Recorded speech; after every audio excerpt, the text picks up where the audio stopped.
అమెరికాలో విచిత్రం ఏంటంటే నేరేటివ్ థింకింగ్ గ్రూప్ రంగంలోకి దిగిపోయింది ఆల్రెడీ. 4 ఏళ్ల ముందు నుంచినే బైడెన్ వాళ్ళ పార్టీ వాళ్ళు, డెమోక్రటిక్ పార్టీ వాళ్ళు కథ బిగిన్ చేసేసారు. మరి అది కమలా హ్యారిస్ కోసమా లేకపోతే ఇంకెవరినన్నా ముందుకు తెస్తారా చూడాలి.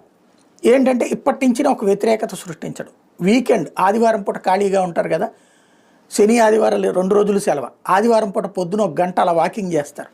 అక్కడ వార్తలు ప్రపంచమంతా నిరసనలు వెల్లువెత్తిపోతున్నాయి అమెరికాలో అన్నటువంటిది చర్చలు క్రియేట్ చేస్తుంటారు. తద్వారా ట్రంప్ వచ్చినప్పటి నుంచి అల్లకల్లోలం అనేటటువంటిది, అంటే ఒక సైకలాజికల్గా ట్రంప్ తన దేశ ప్రయోజనాల కోసమే కొట్టుకుంటున్నాడు.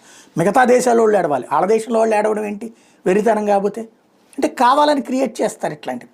దేశ ప్రయోజనాలను పణంగా పెట్టేటటువంటి దేశద్రోహులు ప్రతి దేశంలోనూ ఉంటారు.